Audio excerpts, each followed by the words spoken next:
sure of it. All right. Welcome, everyone. Today is a very special session. We are going to talk a little bit about some of the credit card changes that are happening, not just one, two, but three. I mean, I don't know if we have a chance to get through all the changes, but Amex Business Platinum, Amex Platinum, Capital One, and then Chase gets into the whole mix of it. And I am joined today by Julia from Journey on Points, as well as Dr. Kelly from Points and Miles. Doc, how are you both doing? We're good. So glad to be here. Thank you for the last minute invite. I'm so excited to talk about my favorite subject, points and miles. Why don't we get started by introducing ourselves first? Julie, why don't you kick it off and let us know where you're based out of, and then a little bit about your background with cards and how you got started. Hi, everyone. I'm Julia from Journey on Points. I'm based in Miami, and I've been creating content for about 2 years. I think so. Yeah, I'm very new when it comes to this points and miles world, but at the same time, when I finally discovered this world, I became obsessed, and I feel like I studied within 3 months what people usually study in like years. So I'm a little bit crazy, so that's why I kind of like study everything I could. And I when I started creating content, I was mainly speaking with my friends in Portuguese in Brazil because my personal Instagram account was everything in Portuguese, and they were asking me, my American friends were asking me to translate. So I then decided to create another account in English. And long story short, we're here. I've been, focusing on. I talk a lot about American Express because I'm obsessed with them. But in general, I am obsessed with points and miles. And yeah, I mean, I'm very excited. So many changes are happening. So I am super excited to discuss this with you guys. And that's it. Oh, wow. So many changes are happening. So I am super excited to discuss this with you. So that's great. Julie, as somebody who's, I would say, different wave of folks who are coming in, are you? Do you have the Chase Sapphire Reserve as well? I do not. I only have the preferred. Okay, so you actually are great because we're going to talk about whether you should probably get it or not, and folks like that as well. Kelly, can you give us a little background about yourself and how long you've been doing Points and Miles as well? Yeah, thanks so much for having me, Ben. Yeah, I'm Kelly at the Points and Miles Doc. I am a full-time surgeon, but I have been doing Points and Miles for over a decade, really as a nice hobby to prevent burnout and share with all my colleagues in the operating room. And I felt like people were getting tired of me talking about it, so I took it to Instagram about 3 years ago. So I get to share it with like-minded people who are just as obsessed with points as I am. But I have had the Chase Sapphire Reserve since it came out in 2016. So lots of changes for me, and it's been one of my workhorse credit cards, for the past 9 years. And I'll talk a little bit about that and what value proposition I've seen for it up until now, and how that is definitely, unfortunately, changing going forward with these new credits. Yeah, here's the thing. Before we get into it, I think everybody here has heard, at least from the very minimum, the cost of the card has gone up, and it's gone up beyond what the Amex Platinum has, which historically has always been that premium tier. And I guess we want to kind of bring up right now is, does any of this change for us? And so I kind of wanted to bring up a couple of things. I have a few slides, but I'd love to just kind of maybe have more of a conversation. The first thing that we've been hearing is that this card, which is right now $550, is that correct? Or $595? I'm losing track anymore. I think it's $550. Yeah. I remember when it was $450, Kelly. Do you remember that when it was $450? Oh, yeah. $450. Then they made that change and went up to $550. Yeah, I think it was Amex who first breached 500, but I felt like 500 was the ceiling. Like City Prestige, Platinum, and Chase Sapphire Reserve were like all right underneath, or 450 or 495, and then boom, Amex went up, it broke it, and then now we're seeing it happen again. I wonder if City Prestige will ever increase theirs because I have that card and I'm like, they're on standby as of now. But You know, I think cards that are not being offered anymore, I don't think there's enough of them, for all the grandfather people who still have it. It's a great card from that perspective, but it's a shell of what it used to be, Kelly. Kelly, do you remember when you used to give us 3 rounds of golf? You used to give me Admirals Club membership. I mean, I didn't even need the executive card because I had the prestige card. Yes, and that 4th night free on any hotel that you could book just by calling the concierge. So I'd actually booked an all-inclusive hotel in Patagonia with the 4th night free. It was like $2,000 off. Those were the days of the really great benefits of the card. So yeah, I did the same. I booked a 4th night free in Bali, in Ubud, at this amazing hotel. Oh my God. And that was in 2019. So I was kind of like playing the credit card game back then. I just didn't know. So maybe that's a good question right now. Before we get into like these cards, you have a premium card, Julia. So it's not that you don't have a premium card. But the question really comes down to is, do you get 1? Do you get 2? Do you get 3? I mean, Kelly, how many of these premium credit cards, ultra premium, do you have? Oh gosh. I mean, it sounds so silly because I canceled the City Prestige because it felt ridiculous at the time to have a reserve, a platinum, and a prestige. Right. I think the 2 premium cards we have in our family right now that we keep are the personal platinum and the reserve. When it comes to other premium cards, a lot of that is opening for outsized welcome offers and then canceling after a year. So you're really not using the card. Yeah. But I would say in general, we probably keep 2 to 3 that we actually spend on and use. So Jean just said, in retrospect, he wish she kept it. I kept it and kept it and kept, but they just kept on taking everything away. I'm just like, I don't want to hold on to this card anymore. Do you know, Kelly, they wanted us out. Like they weren't trying to keep us. It was so hard to watch the benefits go away. And yes, some days I wish I had it for that 5 times on dining and whatever remaining bonus categories they have. But it's probably only scarcity mindset since I can't get it anymore. Is why I want it.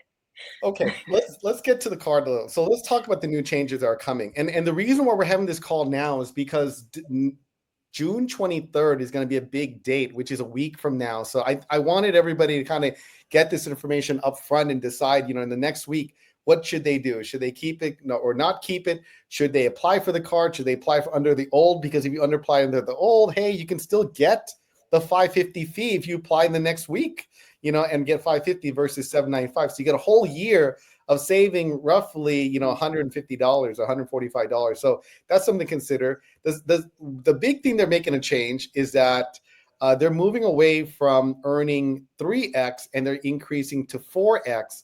But with the 4x, it is only going to be flights and hotels, as opposed to that broad travel category. And then if you go through Chase Travel, instead of earning 10x, you're going to earn 8x. Okay, so let's start off with that right now. Kelly, what is your thoughts on that? 3x on travel for anything rather, or now 4x on hotels and flights? What's your thought on that?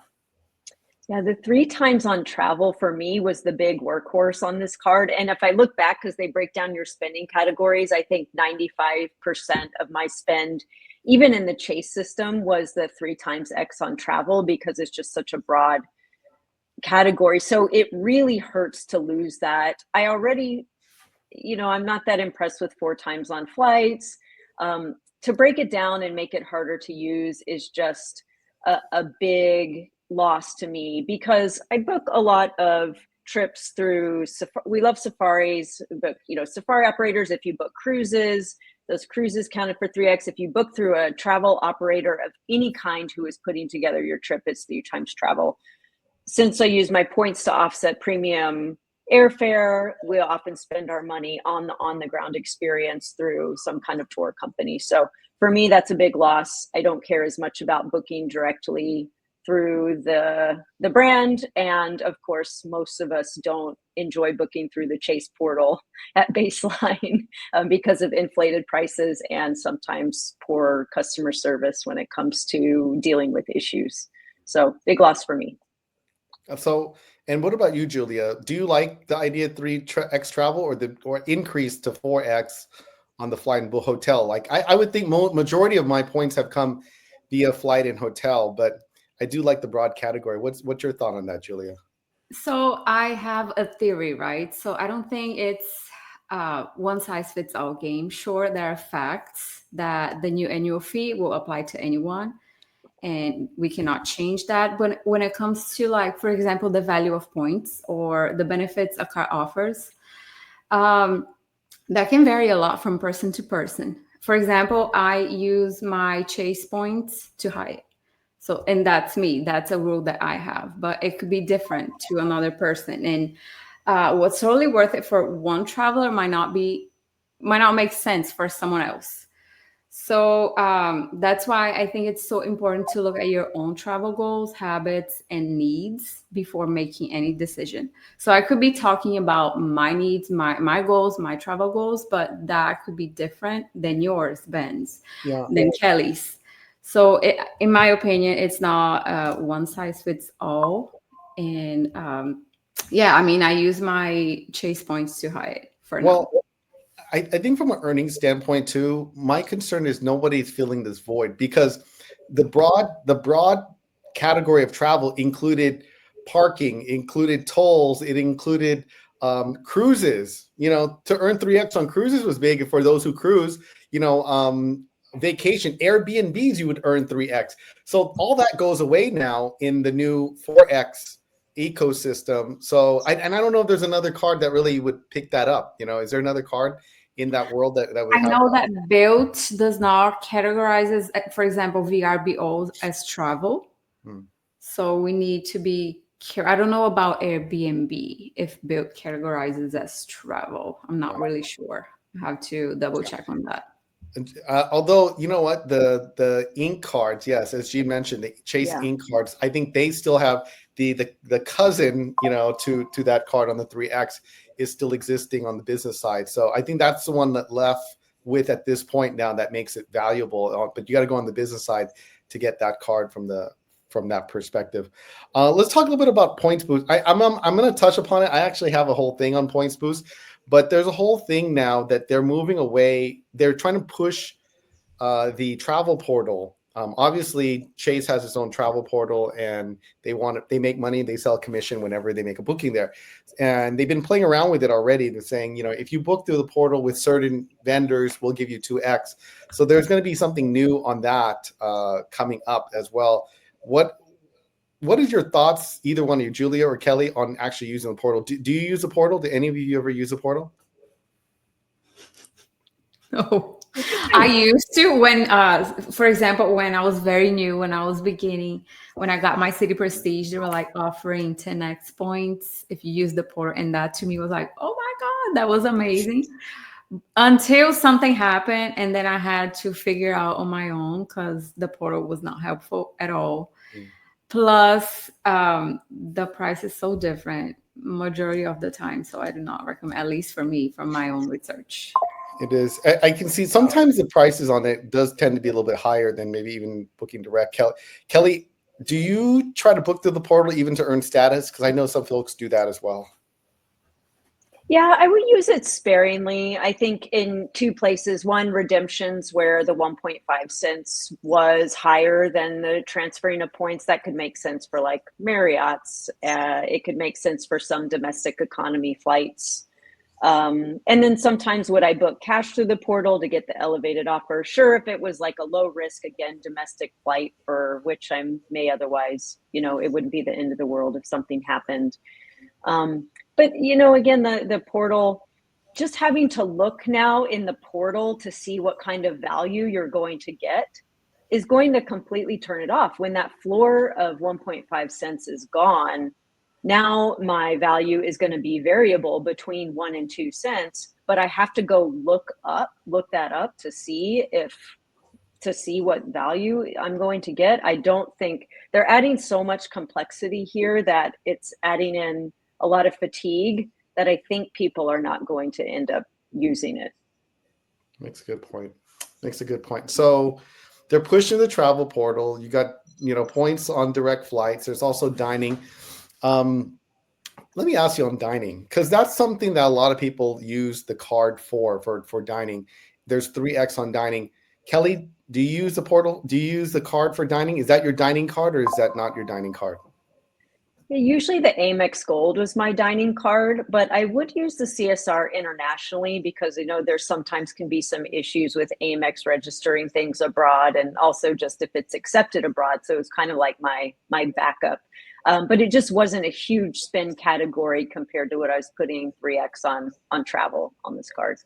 If there was a dining card that you would use, what would that be then for you? It's typically Amex Gold, and then after that, it's the Saver Cash, which is the Capital One 3 times points, no annual fee card, which I think is a really undervalued card. Okay, Julia, what's your dining card? So I'm still using my City Prestige because Nice. yeah, I didn't cancel. Yeah, I think right. I'm one of the very few. So I'll either use that or Built because I think Built points are extremely valuable at the moment. Yeah, Yeah. I'm kind of I'm in the Built camp as well. So Built has become my dining card of choice nowadays. Especially on the first. Here's the thing, Kelly, Julia. I've been probably the biggest advocate of Chase of Blue Bank for like forever now. But I would say here's the thing: in 2016, when this card came out, it was revolutionary because at that time, I give this card the reason why we have hybrid, and I would almost argue that this card directly brought in a whole wave of people that never would have done points miles if it wasn't for this particular card. But they haven't really done much of this card in the last 9 years ever since it came out, because I got it at the same time. I just looked at my statement. I got it in October. Like my card annual fee is on October 1st. So I think it was like a month and a half after the card came out, and it was 100,000 bonus at the time. We still don't know what the bonus is going to be. So that is a mystery right now. But we know when they first launched the card, it came out at 100,000 back in 2016. So I would say that could be the floor. I can't imagine they're going to give anything less than that, with this, especially considering there's a $795 fee attached to it. Kelly, do you have any guesses what you think the welcome bonus could be? I mean, I'm not going to hold you to it, but I'd love to hear what your thoughts are. The pessimist says 100,000. The optimist says 150,000. I don't think they'll go over that or match Amex on some of their offers. I think they feel their points are more valuable, and again, I'm projecting what I think their opinion is of themselves, and not putting any of my opinion on that. I don't think they're any more valuable than any other transferable point. But 100 to at the floor to 150 at the top. And Julia, what do you think? What do you think okay, let me ask this. What do you think it would be, and that it would get people excited to apply for this card? Because so far, we haven't talked about anything that's like over the top great yet. But so far, what do you think that bonus would need to look like? I'm trying to analyze their marketing strategy because they talked about everything but the sign-up bonus. So I don't know if they're preparing us for a good news or for a met news. So it's either or. I don't think it's either going to be very amazing or it's going to be like, So we'll see. I don't know. Okay. If I could guess, I would say like 100,000 too. I don't know. Okay. I don't know. Okay. Okay. So this group is pessimistic a little bit. 100,000. Okay. I'm gonna throw it out there. I think they're gonna come out with 125,000. I think 100,000 they already did. The fee was 450. I'm like, gosh, if you're gonna give me the same sign-up bonus you gave me, 9 years ago. Yeah, they already did the 100,000. You understand? That's the way I look at it. Like, so I'll call out there. I think it's going to be like 125, and they'll make it like, ooh, because they've done 100 with the Chase Sapphire Preferred twice already. Or maybe they haven't even decided yet, and they just put it out there for us, to analyze our behavior. And then after our behavior, they'll be like, oh, okay, based on that, maybe. You never know. I gotta think if that's the case, Julia, they gotta have plan A, plan B by now. I don't think they're deciding at that point, but yeah, they gotta have some brochures and things. Can we get into a little bit about the credits? So let's talk about some of the credits. Now, the credits, I think they took a page right out of Amex Platinum here, and they said, okay, well, Amex is giving credits. Maybe we should do the same thing. And by the way, a lot of times I think most of these credits are coming from the actual vendor, whoever they're talking to. So I doubt it's coming out of Chase's pocket necessarily, or there's some kind of marketing budgets coming out. So the first one is a $300 travel credit. That is the normal travel credit we have normally right now that comes off real easy. That's still there. That doesn't change. So are you guys happy that I would think everybody's happy that hasn't changed. It's still the same. Then there's something new called the Edit Hotel Credit. Edit is their new premium. It's like an Amex FHR version. Like it's their high-end 5-star. And they're going to give us $250 every 6 months. And then you need to stay at least 2 nights, not 1 night. So there's a little bit like there's like even the FHR one, it's like, okay, you can do 1 night, but this one says you have to do 2 nights and we only give you $250. So what do you think about that? I think we've got like point search tools. The next search tool, I'm putting it out there, is going to need to be searching all these programs for the hotel that you want to stay at. Because now if you want to stay somewhere, you got to search FHR, you got to search the Edit, and same thing with their dining. This credit is a bummer, especially they broke it down and made it 2 nights. So you're going to have to stay at least 4 nights somewhere in their program to make it work. Right. I'm sure some people will, but it adds that extra complexity again of searching to see if where you want to stay is even in their program. Yeah, that's for sure. New Orleans or Southeast Asia? You have to go. All right. Let's look at the dining credit. So not only they have that, they're going to give us a dining credit, and it's going to be used once again semi-annually. So $150 at their exclusive tables. I think their exclusive tables are like the critically acclaimed higher end restaurants where you're probably going to spend a little more money. It's more of a celebratory type of restaurant, Resi, right? Yeah, like a resi type of restaurant. Kelly, can you see yourself using this? I use things like Resi credits very easily, but I'm not sure where this platform lies. Is it on Open Table? Is that where it is? That's still a little bit vague, right? I think they're probably going to have their own app where they're going to be able to look on their app. I'm having a whole on discussion, by the way, this whole week, all talking about food and AI, because I'm working with this company right now to talk about how to help make recommendations. But this whole question about where it lies and how people find it, I think is going to be interesting as well. Because like on Built, you just go onto the Built app. But is it going to be on the Chase app? And then I'm assuming it will be eventually, so that you can be able to look for it. Yeah. Okay. StubHub. And does it include? Oh, sorry. Does it include their dining events? I've actually been to 2 of their dining events in the past here in LA, and they've been really good. If the credits included that, I could see myself using them. But those are usually emailed, like targeted. They send them out so you can book, and it's usually in Talk is where you book through, and then they give you the credit on the back end. So again, just more confusion. I guess we'll find out. I think someone just bought Talk. Was it Open Table that just bought Talk? There was a whole discussion. So someone just bought Talk, by the way. It was like a big deal. It's like this week. It was like a brand new this week. Anyway, someone says that Gary Leff has a spreadsheet with all the restaurants, but Brooke says most of these the Edit properties, going back to hotels, she says some of them are like $2,000 a night. Some of those properties. Yeah, $250 is like. Okay, let's move on. Let's go to the StubHub credit. Now, this one here is interesting because I'm like, okay, entertainment, concerts. You can get a. What do you think about this one here? Can you see yourself using this?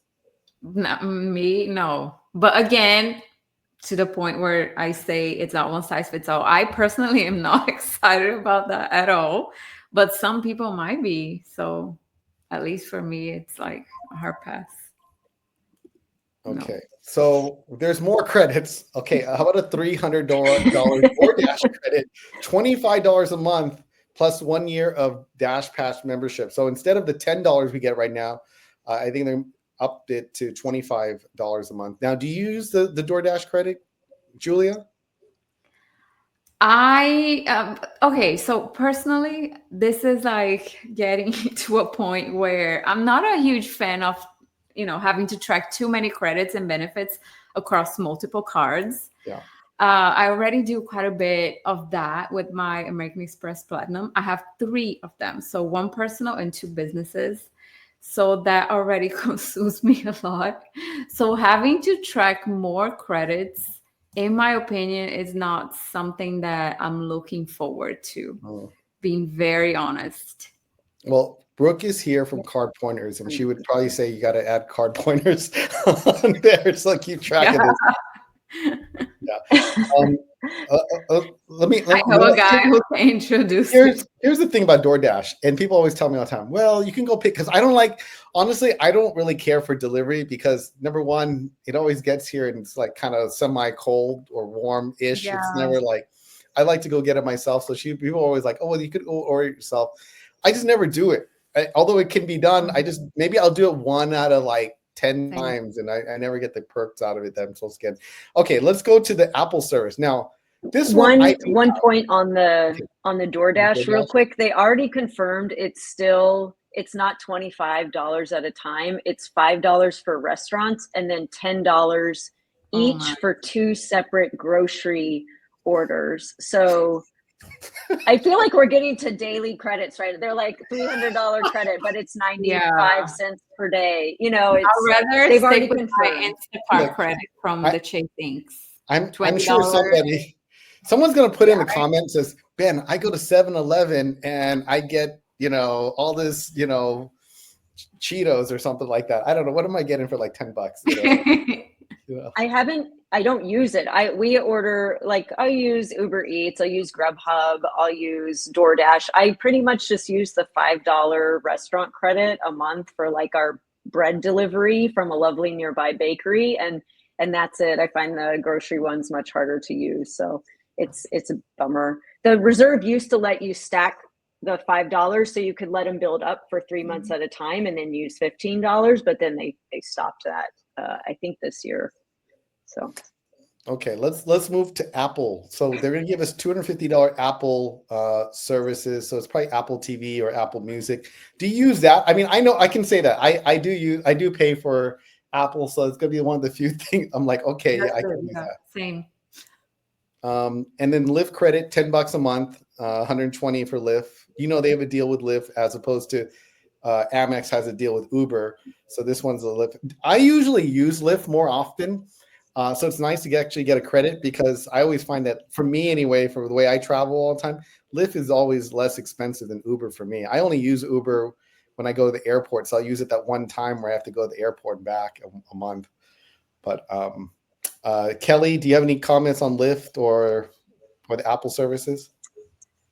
Apple won't use the Lyft. Yeah, I use sometimes. I've been using more Uber Black from the airport since they can pick you up curbside at LAX. Okay. So I've gotten a little spoiled there. But I do agree that Lyft is less expensive in some markets and their drivers are pretty friendly. Okay, this last one. Peloton, $120, $10 a month, plus 10x on equipment purchases over $150. I'm trying to remember, what is the minimum for Peloton? Is it like $20? Is Peloton $20 a month? Julia, you're the workout queen. Do you know this one about Honestly, Peloton? I'll be way more excited if that was ClassPass.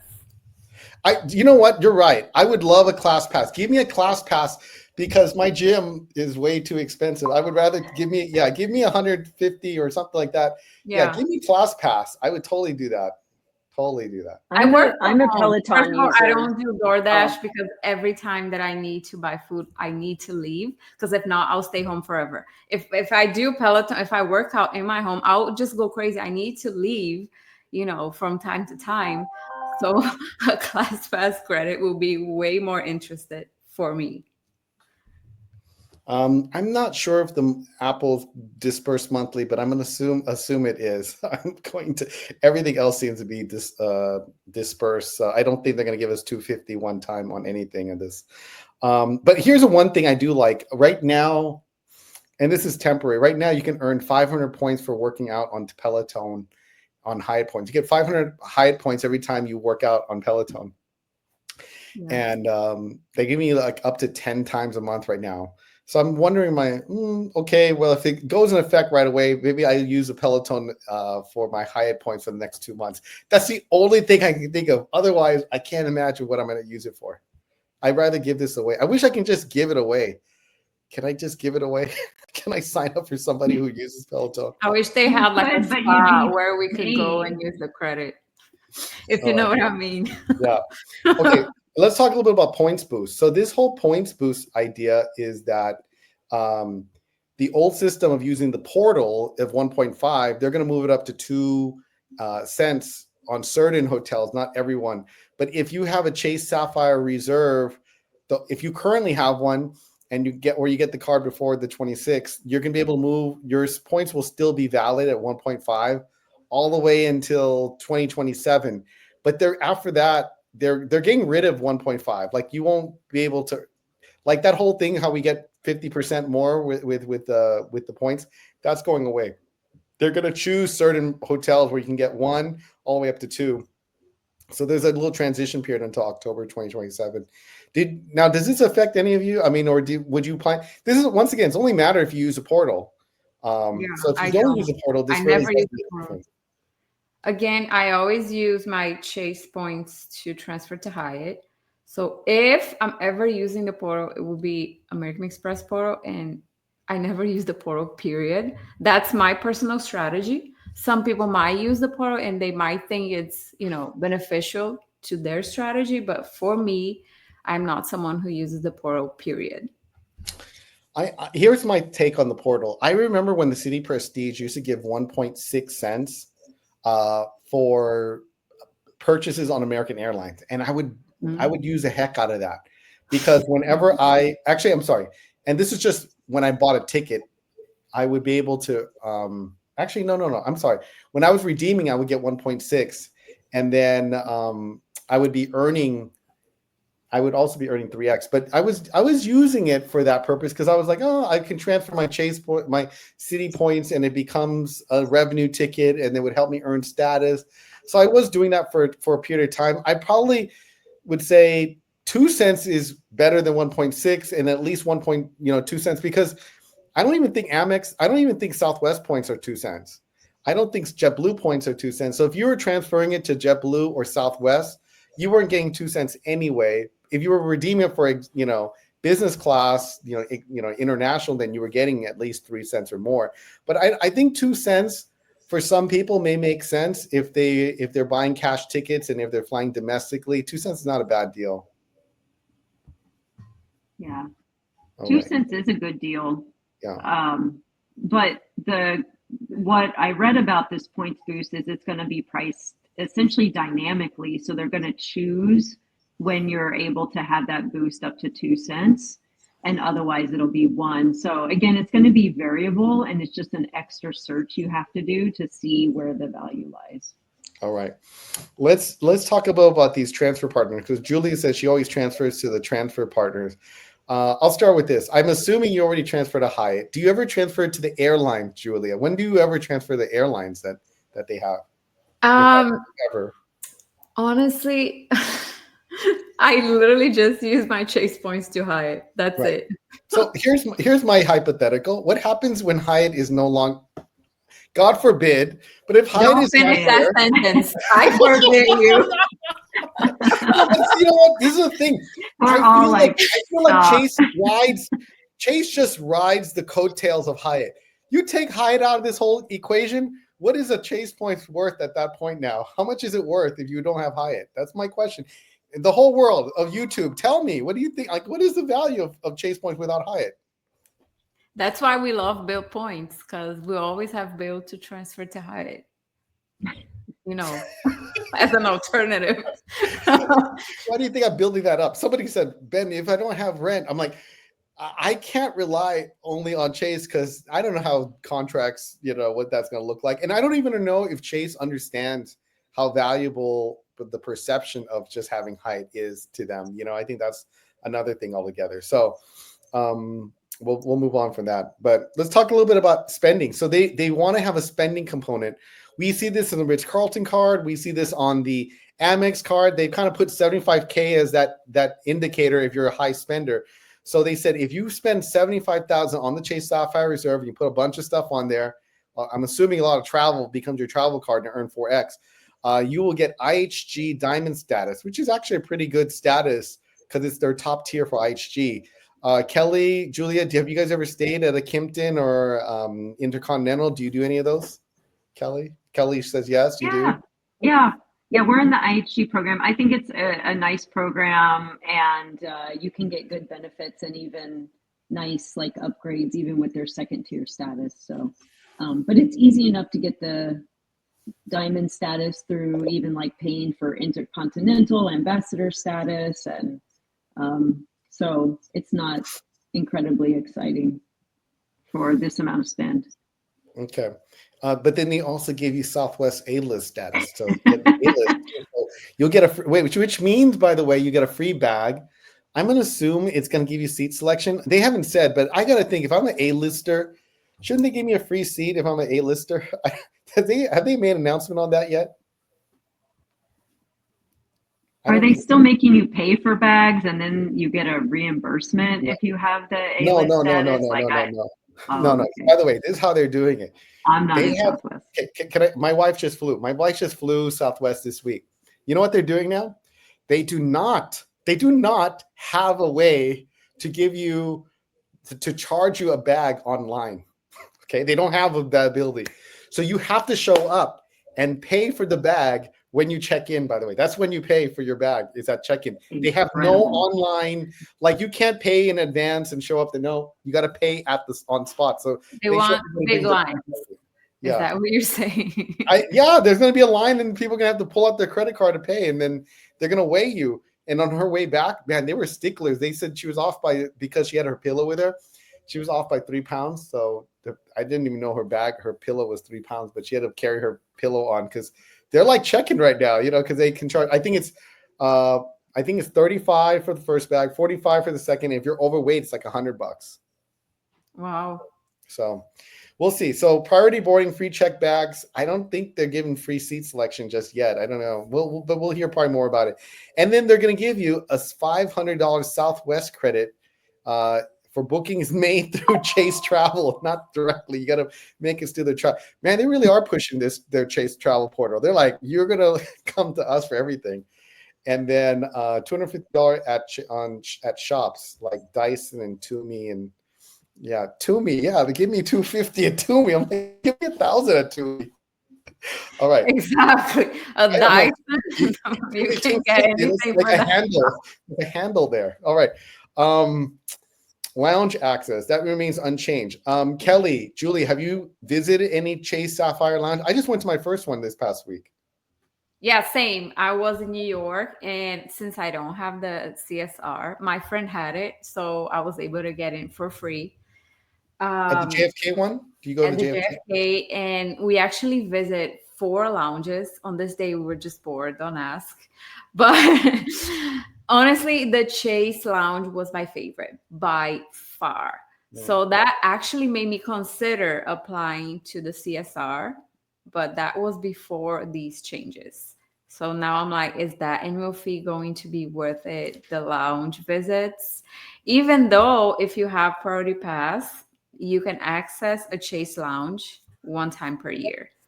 So I already have Priority Pass with my American Express and my City Prestige.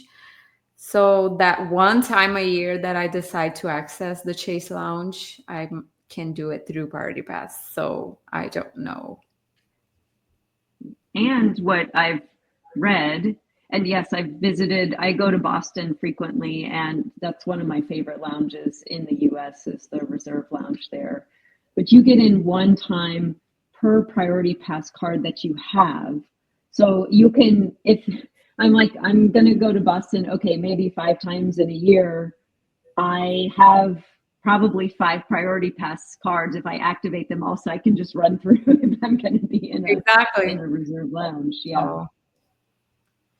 Same. I never understood that. I felt like they should have cut off the priority pass access if they really wanted people to see it as an exclusive reserve benefit. But since it's run by the club, I think they've kept it with that priority pass access. Yeah, I think that's where it is. It's the club relationship. The club, by the way, runs all the Julie, I don't know if you've ever been to like the club at ATL, the club in San Jose. It's like a priority pass brand called the club. They're actually owned. Okay, so priority pass is owned by a company called Collinson. Collinson owns priority pass, and they also own the club. And then when Chase decided they were going to do a lounge, they contracted the club, which is Priority Pass, which is Collinson. So that's why this unusual rule, which is you can still get in with Priority Pass, is because it's like, hey, we're running everything. Let's get our other customers in here too. We can't like exclude them, but they're only given once. But it's interesting. Lynn says, what's the difference between there's no CSR, there's no CSP lounge, it's just CSR lounge. But if you have priority pass from Capital One or from Amex or from Citi or any of the other ones, like what were we talking about the other day? We were talking about HSBC. If you had any of those, then you could be able to get in. But gosh, Kelly, that lounge in Boston I went to, that was a long walk. That was like 15-minute walk for me to get from like gate 4 to gate 39. I was just like, oh my God, where am I walking to? I felt like I was at JFK. All right. Yeah, they're all priority pass select lanes. They're all priority pass select. All right, let's move on. Okay, we have LaGuardia, we have JFK, we have Boston, we have Washington, Dulles, and Hong Kong. So here's the other thing. If you're going to get this card and you want to go use the Chase Sapphire Lounge Unlimited, you should probably either live in one. This should be your home airport, or it should be an airport you're connecting or leaving out of regularly, because if you're not, they're not everywhere yet. They don't have as many as Amex Platinum does. They're playing open one in San Diego, which is surprising to me because I would like one in LAX. But San Diego gets one. Phoenix will get one. Phoenix will become the little hub over there. They got a Chase Lounge, they got a Capital One Lounge and everything. Philly opening up a little bit later, and then they have some other locations like Las Vegas. I do know that they're LA. They'll probably get here when they finish all the construction eventually. Actually, in Miami, every time we have events, which is all the time, yeah. When Chase comes, I've been to a few events. I was invited by Chase to attend a few of their events. They will actually have the Chase Sapphire Reserve Lounge at their event. So yeah, so people that actually have the CSR can go in the lounge. So it's like a pop-up lounge here and then. They're going to have it at Art Basel, Formula One events. And I know they had one in Vegas. So if you have the CSR and your home airport does not have a lounge, check if Chase is doing any event, like in Miami, for example. And the events that I've been with them, good. Okay, since we're on lounges right now, let's talk a little bit about lounges. Capital One just made an announcement the other day, last week, that said they went from the most generous lounge for the whole family to, no, we're only going to get you in. And if you want somebody else, they need to get their own card. They got to either get their own card, they got to become authorized use for a fee if they have lounge access. And there won't be any priority pass guests. It'll just be the member now. Kelly, do you think Capital One is full on themselves, or do they deservedly so have the best lounge out there and therefore they can command that? I just think it's oversaturation. I mean, we saw it with the Centurion Lounge. We're going to see it with the reserve lounges too. There's already waits all the time. I went the day after Phoenix opened and there was already a wait. So this restriction is going to keep happening. I think they do it to put out and get market saturation when their lounges are in infancy. And then as they grow, they have to restrict to actually let people use that benefit. So do you have the Capital One card, Kelly? I do, yeah. Do you have any authorized users on there, or just you?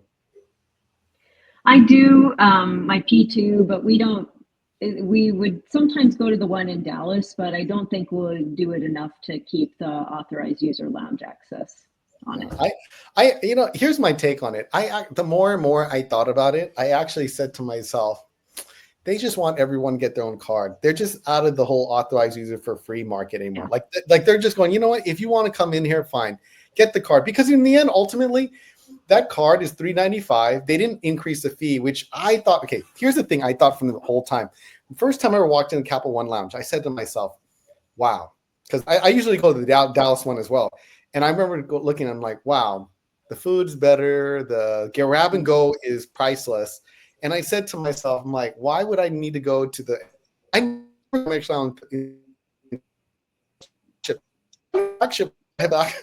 though it's next door? I'll go hang out. And a lot of times I said to myself, wow, they're so generous with the free authorized user. You can bring +2, unlimited. I'm like, this won't last forever. And so here's what I thought happened. I said, either going to raise a fee at Capital One because they were lower than everybody else. That was the first thing I thought. Number two, I said, oh, the food's going to get worse. Like they can't keep up this quality forever. And then, they're not paying. So I didn't expect them to get rid of the whole authorized user piece of it because I thought that was a thing. But now that I got back about it, I'm like, okay, well, is it better every? Because $395, you get $300 travel. It's nice and easy to deal with. It's 2x on everything. I think that's a keeper card. Actually, if I really look at all the cards that I probably wouldn't cancel, the Capital One is probably the least one I was going to cancel because it's easy.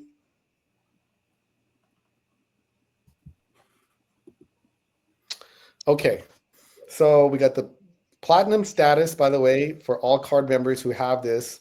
So even if you don't spend any money, you'll get platinum status IHG. Travel protection, still the same, trip delay, cancellation, primary car rental, except I guess if you live in New York, because if you're in New York, you don't. And then travel concierge services. So I just wanted to kind of cover like who is the right audience for this. I just said, number one, you probably need to fly and use the card on hotels and flights. So if you're going to earn the 4x on booking and 3x to trace travel, let me ask you this: for those who have the platinum, would you value 4x chase or 5x on the platinum card? Well, it depends on your future travel plans. For example, if I really want to book a specific Hyatt hotel, then American Express won't be able to help me on that. So then I'll be focusing on Chase. It all depends on the travel goals that you have, in my opinion. Okay, let me ask you this, and since both of you stayed at Hyatt, would you use a 4x on the Chase Sapphire Reserve, or you do 4x on the Hyatt card? I think I would use on the Chase because transferable points are way superior than just Hyatt points. So, for example, I would use, so not just Hyatt. Sometimes if, let's say I have a Virgin Atlantic flight that I want to book and the flight is 40,000, I just came up with a random number and I only have 38 on American Express. So yes, I would transfer 2,000 from my Chase to Virgin Atlantic. So that is why I will always prefer, flexible points versus miles or hotel points. Kelly, what about you? 4x on CSR or 4x on the Hyatt card when you're staying at Hyatt? Well, I think it'll make me change my strategy because I was putting all hotels 3 times on the reserve, but since I'm not going to keep it with this, I'll change over my Hyatt spend to my Hyatt card. I still have both. And here's the thing. This card isn't changing for us, or at least the fee, until October. If your renewal, okay, so this is important for everyone to know here who's listening. If your renewal of your fee is before October 26th, you're still going to renew at the $550 rate. If your renewal is after October 26th, then you'll be charged a new $700 rate. So I feel like I can still catch it. I just went back and looked today and I said, oh, my renewal is actually October 1st, like 26 days before. So I'm still going to renew at $550. So if I renew at $550, I'm going to still get all these other credits for another year before I renew in 2026. So from that perspective, I said, I can go 1 year and then get all the credits. And then I'm still paying the old fee. And Julia, if you apply for the card before the 26th of this month, so you got a week, you can still get the old fee.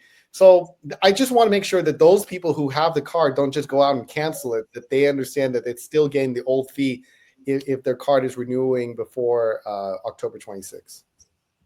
Mine's December 1st. I'm really in that bad. Yeah.